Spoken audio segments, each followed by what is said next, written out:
चंदन नगर गांव की सबसे उम्रदराज महिला बिमला काकी अपनी विधवा बहू सुमन और पोती मीना के साथ रहती थी। सूखी लकड़ियां बेचकर गुजारा चलता था इनका।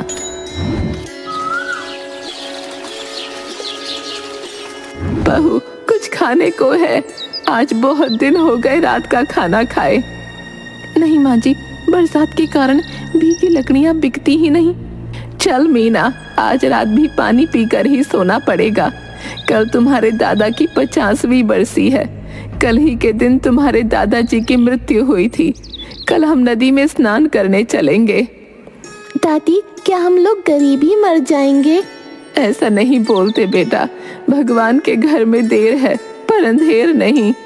रहने दो दादी, अब मैं बच्ची नहीं रही। कुछ नहीं बदलने वाला, हमारा भाग्य ही खराब है। दूसरे दिन तीनों नदी पर स्नान करने जाते हैं।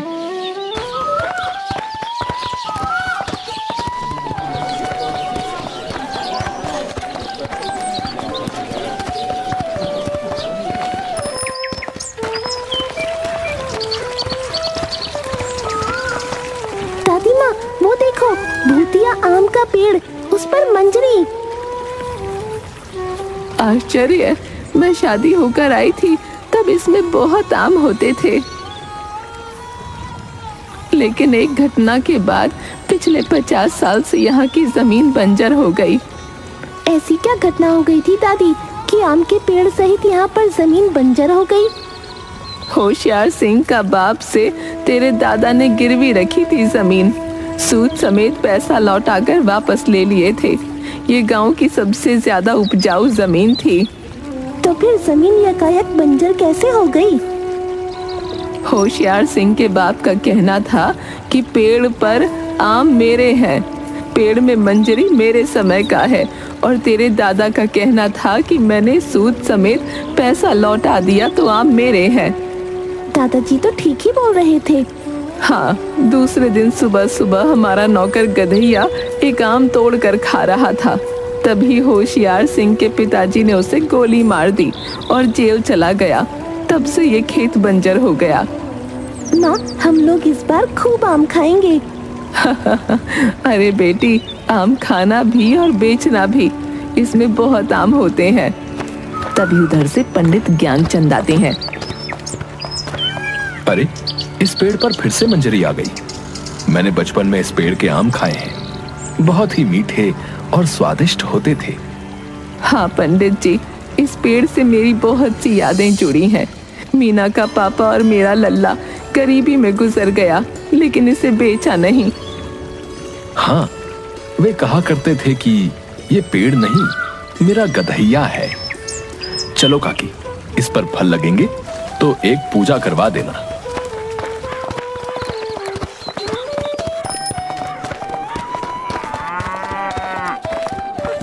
माँ, जल्दी जल्दी चलो, धूप निकल गई है। लकड़ियों को सुखाकर दोपहर में बाजार जाकर बेच आएंगे।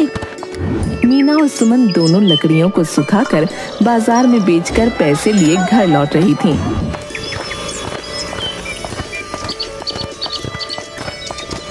कि बिरजू चोर अचानक मीना के हाथ से पर्स पर झपट्टा मारकर भाग जाता है। चोर चोर चोर, पकड़ो, मेरा पर्स लेकर भाग रहा है, कोई पकड़ो उसे।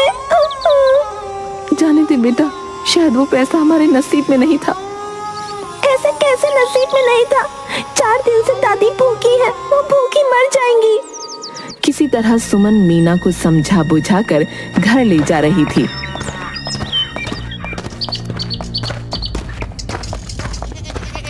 अचानक कूड़े में पड़े भोज के झूठे पत्तल में से मीना बचे हुए खाने को एक पॉलिथीन में भरने लगती है। मीना, ये क्या कर रही हो? पागल हो गई हो क्या? अगर दादी माँ को आज खाना नहीं मिला तो वो मर जाएगी। इस तरह बिमला काकी के घर की हालत बद से बदतर हो जाती है। 1.5 महीने में फल तैयार हो गया। जब जब मैं इस पेड़ को देखता हूँ, पिताजी याद आ जाते हैं। मेरे पिताजी को इसी पेड़ के कारण अंतिम दिनों में जेल जाना पड़ा था। मैं उनका मुंह भी नहीं देख सका था। कोई बात नहीं मालिक, मैं आज रात ही सारे आम तोड़कर आपके गोदाम में पहुंचा दूंगा, आप टेंशन ना लें। मुझे तुमसे यही उम्मीद है। रात में बिलुआ बिरजू चोर और खिरजू चोर को लेकर भूतिया आम के पेड़ के पास पहुंचता है।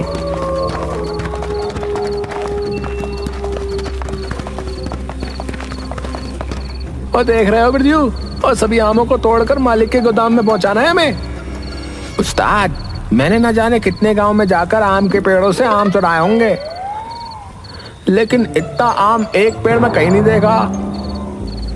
सही कह रहा है भाई, लगता है हर पत्ता फल में बदल गया। ए चलो भाई, ए चलो, सब अब काम पर लग जाओ, चलो। थोड़ी देर में बलुआ के मुंह पर एक आम आकर जोर से लगता है।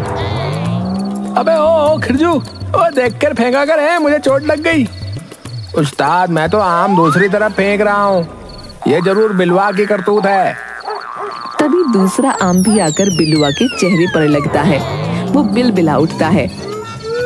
और साले चोर कमीने, अबे मुझसे मजाक भारी पड़ेगा, बता रहा हूँ। उतर, तुझे बताता हूँ तेरी ऐसी की तैसी। उस्ताद, मैं तो अभी आम खा रहा हूँ, मैं कैसे फेंक सकता हूँ। तभी एक और बड़ा सा आम फिर से बिलुआ की पीठ पर लगता है। कमीनो, है अभी तुरंत पेड़ से उतरो, उतरो, मैं तुम्हें बताता हूँ कि निशाना कैसे लगाया जाता है, उतरो। एक एक करके आम खिरजू और बिरजू दोनों को लगते हैं। ए कमीने खिरजू, ए रुक, अभी मैं बताता हूँ तुझे, नीचे उतर। अच्छा, मुझे मार कर मुझे ही धमकी दे रहा है? तू उतर, मैं तेरी बैंड बजाता हूँ, तेरी तो। नीचे उतरकर तीनों में लड़ाई होने लगती है। ओए कमीने बिरजू, ओए तूने मेरी पैंट क्यों उतारी रे? ना ना ना भैया, खिरजू, मैंने तुम्हारा पैंट नहीं खींचा। अबे मेरा पैंट छोड़ दे कमीने, मैंने चड्डी भी नहीं पहनी आज, ओए छोड़ दे। तभी पेड़ से आम की मूसलाधार बारिश होने लगती है। तीनों का चेहरा लहूलुहान हो जाता है। बहुत दिनों से किसी से पाला नहीं पड़ा, आज मजा आएगा। आज तुम्हारी मौत तुम्हें यहाँ ले आई है। भूत भूत भाई, मुझे ये दोनों बहला फुसला कर लेकर आ गए, तो मुझे छोड़ दो। छोड़ दूंगा, तुम्हें तो आम के अचार की तरह काट कर मिर्च मसाला लगाकर खाऊंगा। हाँ। देखा उस्ताद, मैं ना कह रहा था, ये लौंडा भरोसे का नहीं है। मर गया रे उस्ताद, बचाओ, मेरा हाथ टूट गया। कमीनो, मुझ पर तो लगता है फूल बरस रहे हैं। देखो भूत भाई, हमारी आपसे कोई दुश्मनी नहीं है, हम तो नौकर ठहरे, तो मालिक का आदेश का पालन कर रहे हैं, हमें छोड़ दो। गलत का साथ दोगे तो गलत ही अंजाम भुगतोगे, और गधैया से पीछा छुड़ाना आसान नहीं है बच्चों। हमें माफ कर दो भैया, माफ कर दो, आज के बाद कोई भी बुरा काम नहीं करेंगे, तुम जैसा बोलोगे वैसा ही करेंगे। ठीक है, तो सारे आम गाड़ियों में भरकर बिमला काकी के घर पहुंचा दो। ठीक है भूत भाई, जान बची तो लाखों पाए भैया। अबे बिरजू खिरजू, अबे खड़े खड़े मुंह क्या देख रही है? अबे जल्दी से सारा आम बोरिये में भरकर बैलगाड़ी में रख। रातों रात सारे आम बिमला काकी के घर पहुंच जाते हैं। उधर होशियार सिंह के घर पर। अरे, छत पर से आम कैसे टपक रहा है? अरे मेरी नाक टूट गई। अरे रोको इन आमों को, अरे अरे अरे बचाओ, अरे बचाओ। क्यों, तुम्हें आम चाहिए ना? ले लो आम। तुम्हारे बाप को भी इसी पेड़ के आम चाहिए थे, क्यों? कौन हो तुम? गधैया, नाम तो सुना ही होगा तूने। पर तुम तो मर गए थे ना? याददाश्त तो तुम्हारी बहुत तेज है। तो ये भी याद होगा कि तुम्हारे बाप ने ही मेरी हत्या की थी। हाँ, याद है। उसके लिए उन्हें सजा भी हुई थी और उन्होंने जेल में ही दम तोड़ दिया था। उनकी सजा उन्हें मिल गई। मैंने तो कुछ नहीं किया था ना, मुझे छोड़ दो। कुछ करने की सोचना भी नहीं। सारा आम तुम्हारे आदमी बिमला काकी के यहाँ पहुंचा दिए हैं। अगर कुछ उल्टा पुल्टा किया तो याद रखना, मेरा नाम गधैया है। सुबह में मीना जैसे ही घर का दरवाजा खोलती है, खुशी से उछल जाती है। माँ, दादी, जल्दी आओ, बाहर देखो, किसी ने सारे आम हमारे घर पहुंचा दिए हैं।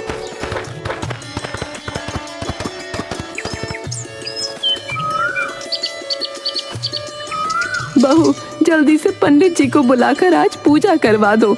मीना, तू व्यापारी मंगत लाल को बुला ला। थोड़ी देर में पंडित ज्ञानचंद आकर पूजा करने लगते हैं। इधर होशियार सिंह के घर पर। क्यों रे, हैं? हरामखोरो, कल रात तो बड़ा उछल उछल कर दंभ भर रहे थे। क्या हुआ? एक छोटी सी चोरी ना हो पाई? दूर हो जाओ मेरी नजर से। मालिक मंगल लाल आए हैं। क्यों मंगत, सुना है तुम आम का सौदा करने जा रहे हो? नहीं हुजूर, आपके बिना इजाजत के एक पत्ता भी नहीं हिल सकता इस गांव में। मैं अभी जाकर मना कर दे रहा हूँ। हाँ, इसी में तुम्हारी भलाई है। इधर बिमला काकी के घर पर। वाह, बहुत स्वादिष्ट खाना बनाया था काकी तुम्हारी बहू ने। अचार ने तो मन मोह लिया। अगर कुछ अचार बचा हो तो बांध देना। ये अचार मैंने इन्हीं आमों से बनाया है। अभी एक डब्बा अचार पोटली में बांध देती हूँ। तभी मंगत लाल पहुंचता है। प्रणाम काकी। देखिए काकी, आप तो जानती ही हैं कि मैं एक व्यापारी आदमी हूँ, घुमा फिरा कर बात नहीं करता। मैं ये आम जो है वो नहीं ले सकता। क्यों मंगत लाल, इतनी अच्छी नस्ल का आम पूरे बाजार में नहीं मिलेगा। मैंने अभी अभी खाया है। देखिए पंडित जी, आप ठहरे ब्राह्मण पंडित हैं, शास्त्रों के ज्ञाता, पर मैं साधारण व्यक्ति हूँ। मैं ये भूतिया पेड़ का आम नहीं ले सकता भैया। कल को ऊंच नीच हो गई तो मैं क्या करूँगा? मंगत लाल लाख समझाने पर भी सौदा नहीं करता और चला जाता है। बिमला काकी, पड़े पड़े ये आम तो 10-15 दिनों में यूं ही सड़ जाएगा। मैंने कहा था ना दादी, हमारा भाग्य ही खराब है। अब क्या होगा? बेटी, तेरा भाग्य खराब नहीं, जिसने ये आम नहीं लिया उसका भाग्य खराब है। इन सब आमों का अचार बना दो, फिर ये महीनों तक रह जाएंगे। और मेरा दावा है, इतना स्वादिष्ट अचार कहीं नहीं मिलेगा। मीना, सुमन और बिमला काकी मिलकर कुछ ही दिनों में सारे आम को काटकर अचार बना देती हैं। ज्ञानचंद कुछ आमों को बेचकर मसाले का इंतजाम कर देता है। फिर अचार का सैंपल ले जाकर शहर में व्यापारियों को देता है। एक बड़ा व्यापारी सारा अचार खरीद लेता है। इधर होशियार सिंह डाकू के सरदार चंपत सिंह से बोलता है। कल जो अचार शहर जा रहा है उसे तुमको बीच रास्ते में ही लूट लेना है। इस काम के लिए 50,000 रुपए मिलेंगे। काम हो जाएगा होशियार सिंह, तुम पैसा तैयार रखो। चल जगीरा।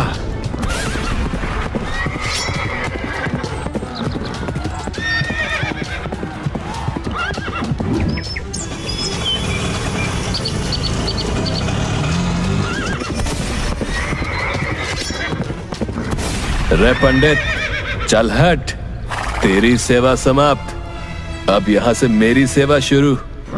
देखो, ये गरीब की मेहनत और खून पसीने से बना माल है। भगवान के लिए इसे छोड़ दो। पंडित, तुम्हारे कानों में सीधा सीधा आवाज नहीं जाती क्या है? सरदार ने जो कह दिया वो पत्थर की लकीर समझ और यहाँ से कल्टी मार ले। गाड़ी वालों, तुम लोग इस अचार को हमारे अड्डे पर पहुंचाओगे? सभी समझ गए या लात मारकर समझाऊं? तभी जगीरा को पीठ पर एक जोरदार लात पड़ती है और वो औंधे मुंह गिर जाता है। किसने लात मारी रे? सामने आओ, अभी पूरी बंदूक की गोली खाली कर दूंगा तुझ पर। गदैया नाम है मेरा, नाम तो सुना ही होगा। तभी चंपत सिंह की पीठ पर भी एक जोरदार प्रहार होता है और वो धूल चाटने लगता है। कमीनो, अगर अपनी खैर चाहते हो तो तुरंत यहाँ से भाग जाओ, नहीं तो बंदूक उठाने के लायक भी नहीं बचोगे। फिर गदैया भूत पूरे गैंग की क्लास लेता है। सभी उल्टे पैर भाग जाते हैं। अचार सेठ के पास चला जाता है। जल्द ही मीना आम के अचार वाली पूरे देश में फेमस हो जाती है। आज उसका अचार का ब्रांड है। उधर डाकू होशियार सिंह से 5 लाख रुपए हर्जाना वसूलता है।